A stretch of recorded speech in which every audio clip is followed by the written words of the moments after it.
to thank everyone for joining this webinar.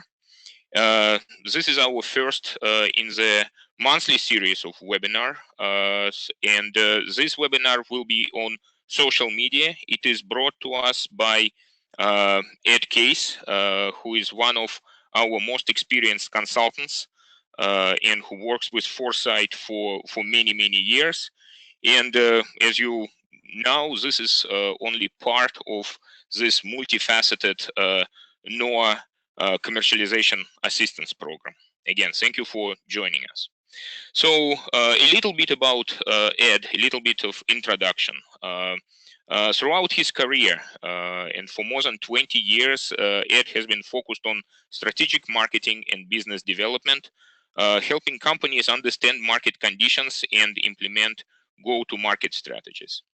Ed received his MBA from Colorado State University and also holds a bachelor in mechanical engineering from Clarkson University. And as I said, Ed is one of our most experienced consultants.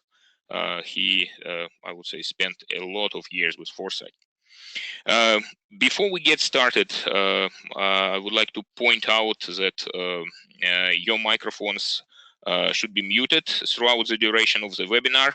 So if you have any questions, please type them into the chat box, and we will answer them during this question and answer session at the end of this presentation. Also, this webinar will be recorded and distributed to all registrants for your convenience. And at this point, I'm going to turn it over to you, Ed. Thank you. Thanks, Konstantin. So I apologize for the technical glitches, but when I saw the repairman doing line repair on my way into the neighborhood, I did not have high hopes. So, what we want to talk about today is to talk about how you develop a presence in the marketplace and what the importance of that is to commercializing your technology. So, Konstantin, if you could advance to the next slide.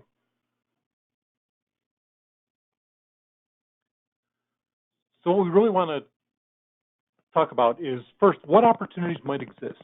So as you're trying to commercialize your technology, there are a number of different avenues you could be looking at to commercialize the technology. You could be looking for investment.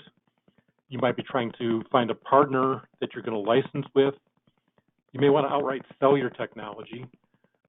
You may get into a collaborative relationship with another company, or you may decide that you're going to take on direct sales.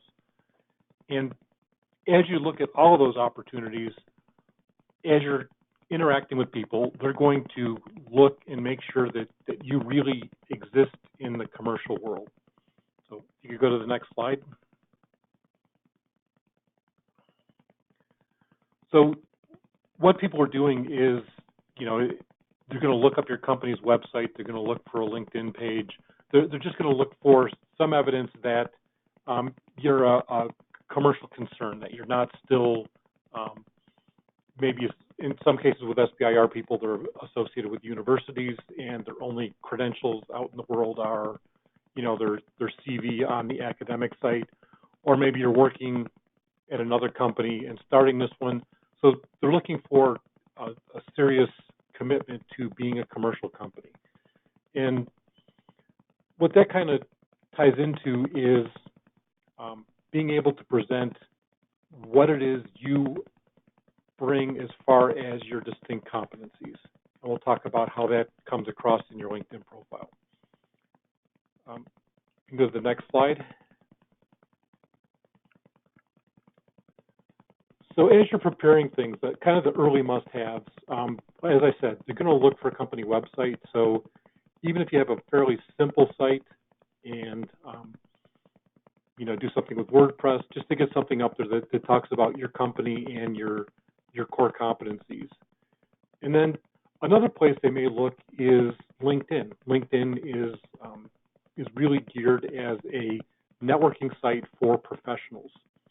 So between these two things, it's kind of your anchor in the commercial world that people are going to get first impressions based on.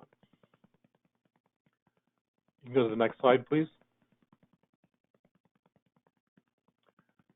So I'm not going to spend a lot of time on websites. That's something that could be an entirely separate webinar unto itself. But you want to make sure that you have a website, that you have a corporate domain that also has your email address associated with it. And then the website is the way you're going to message your value proposition out to the marketplace. And part of that is making sure you're found in the marketplace, and that comes into search engine optimization, having keywords that are important in your industry on your website, and that those same keywords are going to be important as we talk about LinkedIn. Go to the next slide, please. So when I tell people how to get started with LinkedIn, first off, simple is better than non-existent. So the inconsistency is good. I mean, some people worry that they're saying the same thing over and over again. In marketing, consistency is good. You want to repeat the same message. So when I tell people to start a website and then repurpose that website for other things, one of them is your LinkedIn corporate profile. So anybody can create a corporate page for their company. And what I say is that, there's an About Us section. Please don't leave that blank. Take the time to, just take the About Us part from your website and put it in there so it fleshes out your profile. Fill in the simple fields that are there. Some people choose not to maybe put number of employees or things along those lines, just because they don't want to necessarily come right out and say how large a company they are. But getting something out there and making sure that all of your employees have in their LinkedIn profiles that they work for this company, and they will show up as, when you bring up the company page, it'll say there are 10 employees on LinkedIn.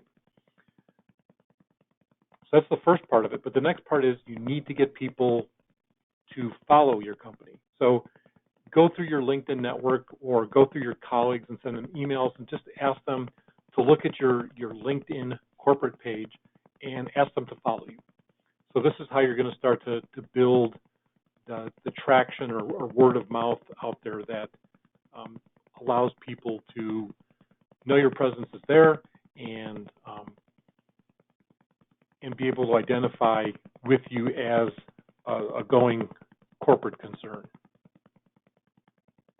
Next slide. So hopefully we're still in sync, and this one says highlight your personnel. So the things you want to do is, the key technologists in your company. So having an SBIR probably means that a lot of the value in your company is your technical competencies. That's what makes you unique or what defines the skill set that you can bring to your customers. So what you want to make sure is that your PIs and your primary technologists have fairly complete LinkedIn profiles that highlights their expertise, includes things like patents they may have, peer-reviewed journal articles, industry conferences where they've presented. So it presents a complete picture of your technology. You also want to make sure that any of your executives have profiles. So maybe you have an operations person, or maybe you have someone in charge of business development. It's important to highlight that you have those functional areas of a corporation staffed, and that hopefully these people have experience that's relevant to the roles that they're in and the industry in which you are trying to launch your product. And then the last thing is sometimes companies have informal advisors or boards. Sometimes they're formal. Usually these are people that have some standing in the industry, either for their business acumen or their connection with the technology that you are developing. So I think it's really important to make sure that those people identify with your company. So it's as simple as them in their LinkedIn profile saying that they're an advisor or a board member and they have your company name. The company name then would make them visible from your LinkedIn corporate page. So next slide, please. So what I see a lot of people do when they start their LinkedIn profile is the first thing they neglect to do is put a photo there. They kind of leave that default gray shadow outline. I discourage that, and there's a couple reasons. One is if you're trying to meet up with someone, say at a conference, they may have looked at your LinkedIn profile. It helps if they know what you look like, so they can find you in the crowd. It's somewhat akin to going to a professional business networking event and having a bag over your head. You're not going to be memorable to the people you meet or the people you network with unless they can put a face with a name. So it helps make connections and to refresh connections when you reach out to these people at a later time. I encourage people to personalize their headline. The default headline is going to be your, Chief Technology Officer at Acme Corporation.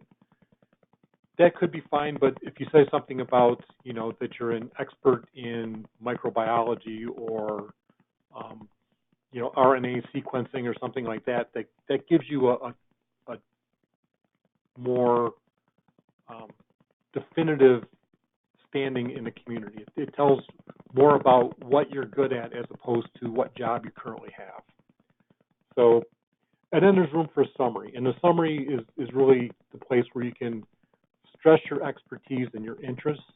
It's a great place to make sure that you talk about things in terms of the keywords that are important to your industry. So that if someone does a search on LinkedIn and is just looking for someone who is an expert in space weather or something like that, it'll get pulled up through the stuff that's in your LinkedIn profile. Next slide, please. So now you start to fill out something that it starts to look a little bit more like a resume. And it's fine to cut and paste stuff from your resume. You want to highlight your job experience. It's kind of how you've built up the body of knowledge that gives you standing in your community. You want to talk about your academic degrees, publications. This is a place where you want to highlight those. Patents, honors, and awards, those are all important things to put there. Kind of a resume 101 thing is when you put in your job title, when you list your accomplishments, quantifiable accomplishments are better. So rather than saying I was in charge of sales for a company, talk about I was in charge of a sales force that had a $10 million goal and we finished at 120% of our revenue quota. So things that have more measurable metrics to them are important. And again, now that you've established this presence, connect with people. And we'll talk a little bit more about how you build your connections. But part of it is getting the information out there, and then part of it is making sure that people are seeing the information.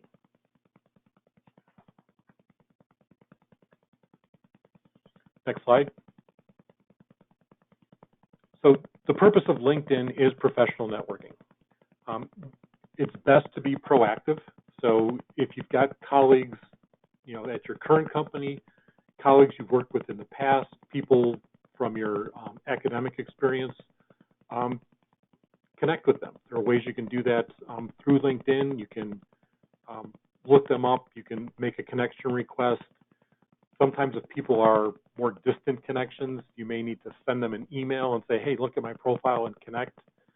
There are settings on your profile that you can decide how public you want to be.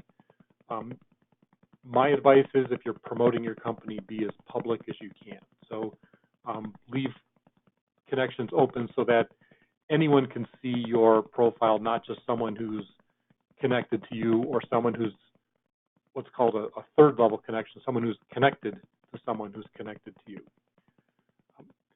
The other way to get out there, and also a way to do market research, is to join LinkedIn groups. If there are groups that are specific to the markets you're addressing or the technology you're bringing to market, you can just do a search in groups on LinkedIn and join the groups. Some groups have a moderator and your request has to be approved. Some you just end up being approved into the group automatically. But it's really important to use those the same way you would use a blog or some type of digital forum, or even the way you use a conference. It's a place where you can go out and ask questions, answer questions, and engage in your community. When I look at groups, the two things I look at is how many members are in there and how active is the content. So if a group hasn't had a posting in 18 months, it's not worth joining. If it's got fairly regular traffic, and regular is going to depend on your industry. For some, it's 20 posts a day. For some, it's 2 a week. And, you know, members, I like to see at least 50 members, but usually more than 100 members in a group to feel that it's a large enough community that I want to spend the time trying to engage. Next slide, please.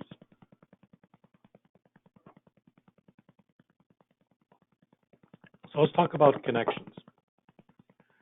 So one of the things that LinkedIn does is it'll tell you, you know, how many people have viewed your profile. And you can look, and people who haven't browsed for you anonymously would show up.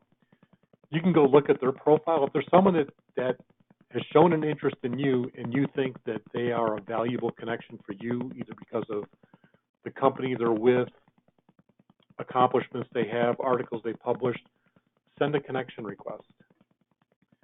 When people invite you to connect, there's different ways to look at it. Some people want all the connections in the world. Some people want a tighter community that's more connected to what they're doing. That's really your preference. You can be selective. So I talk about if it makes sense, just accept the connection. If you're not sure, you can reply to their connection before accepting it, saying, "Hi, yes for connection. I was just wondering, how we can mutually benefit each other." If someone looks like they're just trying to get as many connections as possible and don't seem very connected to you, your industry, and what you're trying to accomplish, you can refuse connections. So that's something you can decide to do. And also, if you connect with someone and then they immediately, it's bad etiquette on LinkedIn to connect with someone and immediately try to sell them something. If you connect with someone and realize you've made a mistake, you can go to their profile, and on the right-hand navigation, you can actually unconnect from people. So you do have options to control your connections even after the fact. Next slide, please. So as we talk about, extending your reach on LinkedIn, as I said, when you join a group, actively participate. So I have certain groups that I look at every day just to see if there's topics out there that I want to get informed about. And I may post comments based on those. I may reshare them somewhere. I may post articles, and sometimes it's not articles. Sometimes I post questions. If I'm doing market research, I was actually doing work with a client in additive manufacturing or 3D printing, and just had some questions that I asked in the group. And as a result of asking questions, it created a lot of traffic because people had the same questions. So suddenly I became a group influencer, which was somewhat of a surprise.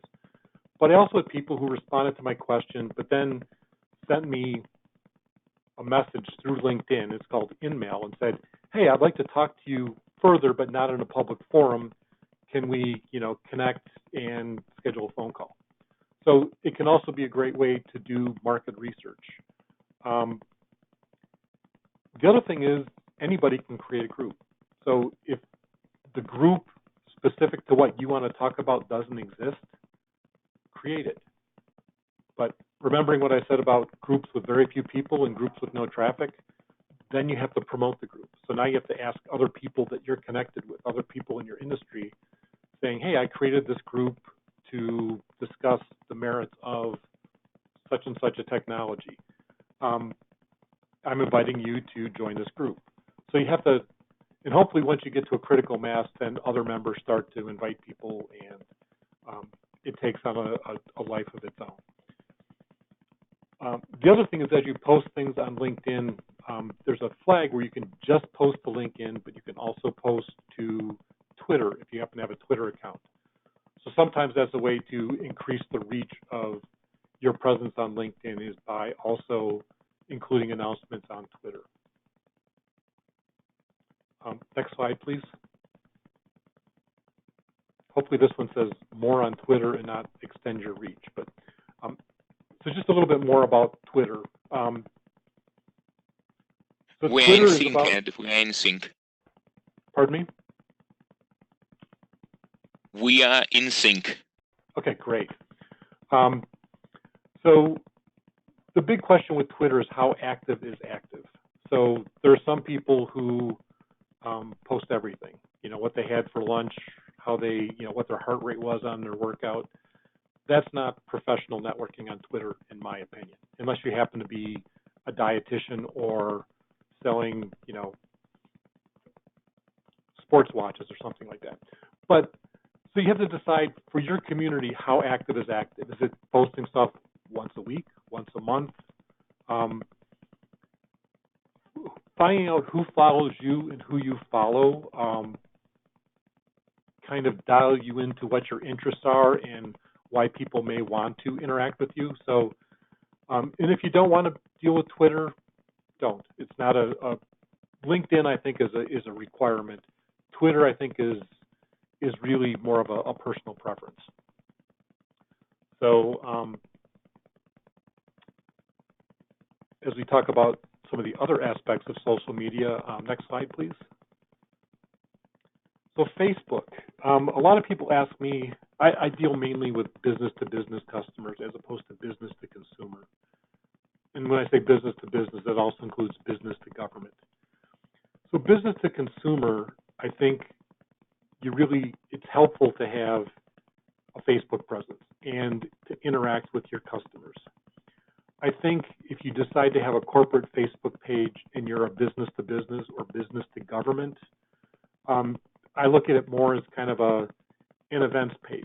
I'll post that I'm going to a conference. I'll post that I'm giving a talk, or that I've got a publication in the journal of whatever the discipline is, or that we're taking part in a webinar or online forum. So I use it more as a bulletin board or a calendar.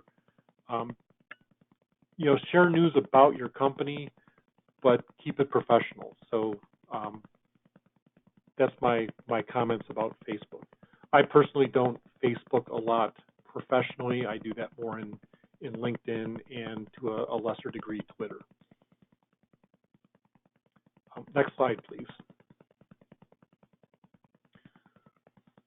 So there's other things that you can do, other online venues you can use to get your content out there. And it gives you the opportunity to do stuff with what I'll call rich content. So if you have a very technical product and maybe people need to learn how to set it up or do something like that, having how-to presentations on either your corporate website or on YouTube or Vimeo are ways that you can get more information about your company out there. Posting stuff externally that refers back to your website increases your search engine optimization for your website. So I usually encourage people to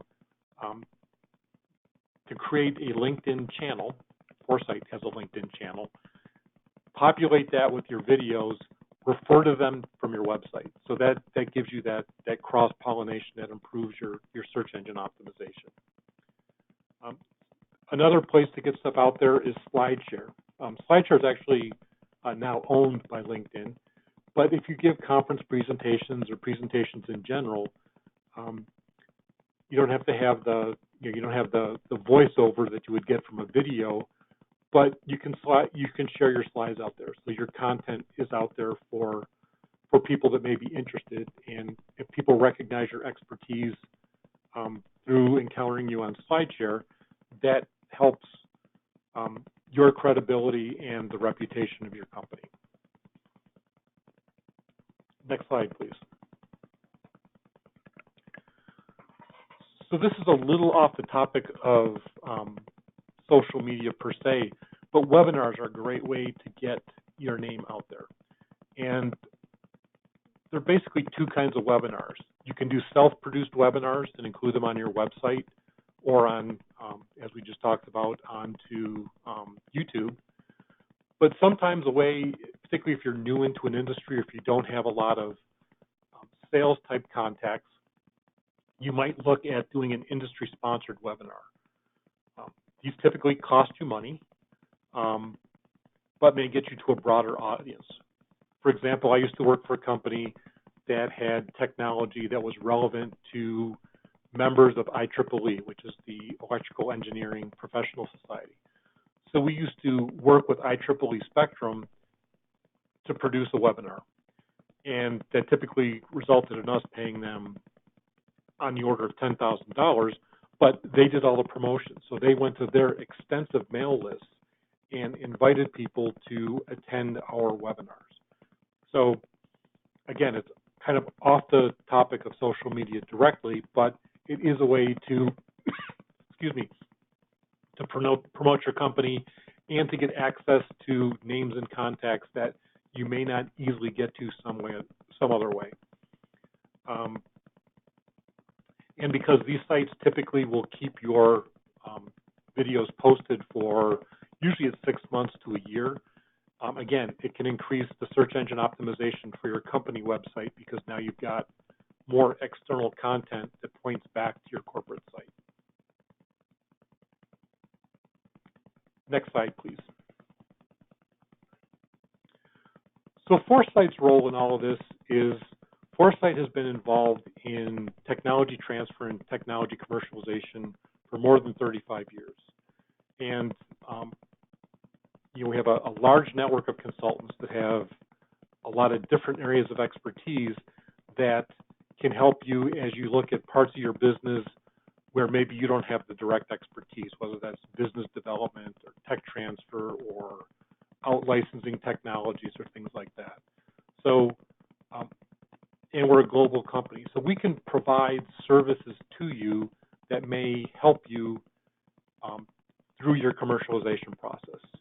In this program we're doing through NOAA is one example of the types of things that we can provide.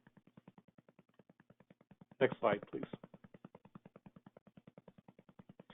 So this is just a kind of a very quick summary of some of the services we can provide and some of the products we provide. There's actually a data repository that we manage that you can subscribe to that gives you connections to potential targets, ideas about deal making and royalty rates in your industry. So those are some of the other things that are available to you through Foresight.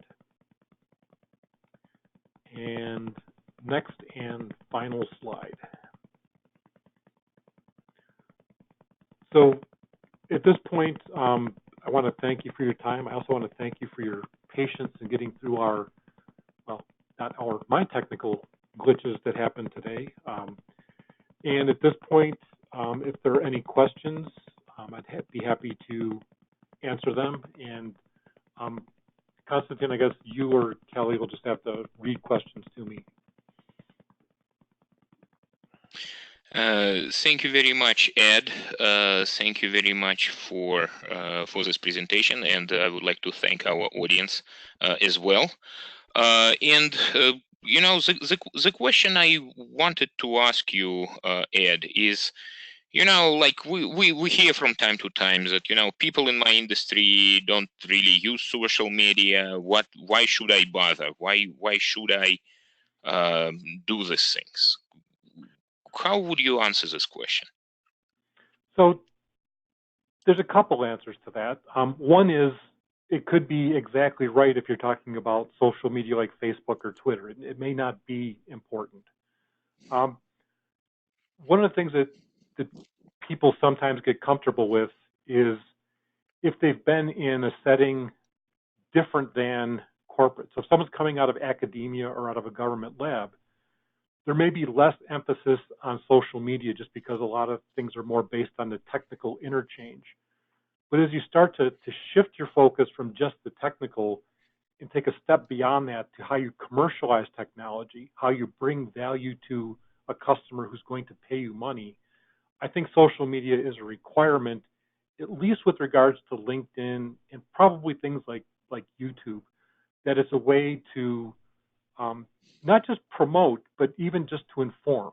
I mean, sometimes people buy stuff because they're looking to solve a problem, and if you can somehow clearly elucidate how you solve their problem, whether it's content on your website or a video on YouTube or the body of experience that's evident in your LinkedIn profile, I think that lends a way to start that relationship towards solving a problem in exchange for money, as opposed to this is a knock against academic, but a more academic solving a problem for the sake of saying that you've solved it. So I hope that dials in on, as you're transitioning to commercializing a technology, I think professional social media is important. I would like to again encourage our attendees to use a chat window if you want to submit the question. And one of the questions again we also hear pretty often, when we talk about social media strategy, I mean, people may be scared. Strategy looks and seems like something very serious. So strategy compared to just presence, when it becomes a strategy and when it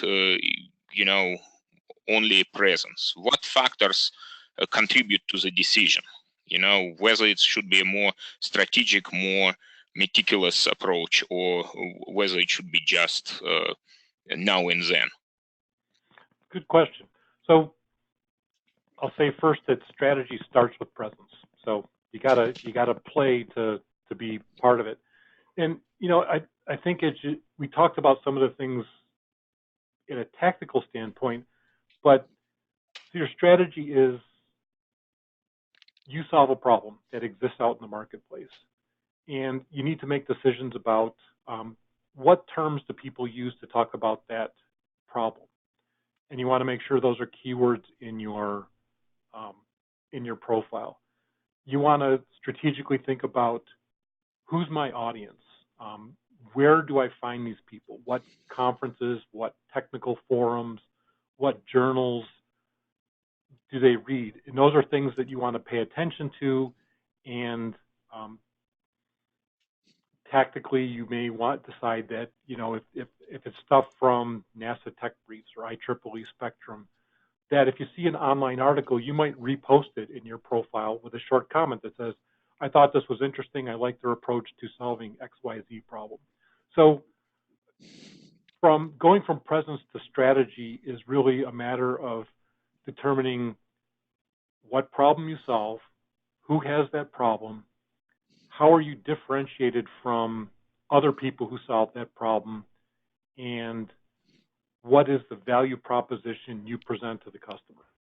So you start with presence, and then you build the messaging and the things you include and the groups you belong to around those other aspects of what's the problem, how do you do it, what's your core competency, how are you differentiated, and what's your value proposition to the customer. And it usually comes down to better, cheaper, faster. You save them time, you save them money, you have a more reliable solution, you get to answers more quickly, or it's a quicker solution to a problem. So I would say presence is the start of it, and strategy is how you use your presence to convey your message. Thank you, Ed. Thank you very much. If there are any questions, I would like to probably give, I don't know, maybe 30 seconds to submit the question. And at this time, I want to make two announcements. So our next webinar will take place next month, probably at the end of the next month, and it will be on IP protection, and it will be presented by our senior consultant, Al Postcancer. So please stay tuned. You will all receive invitations to this webinar. And again, I would like to thank everybody for joining our webinar today. For those of you who still have not submitted setup form information, please do so as soon as possible, because we probably will close this process at the end of the month. This information will be very important for us to assign your project to specific consultant. So for those of you who hasn't done it yet, please go to the link and fill the setup form, so we will contact you and schedule the kickoff call. So for everybody, thank you very much for your time, and thank you very much for the wonderful presentation. I wish everybody the best, and we're looking forward to continue working with you and providing you with valuable information. Thank you. All right, thank you, everyone.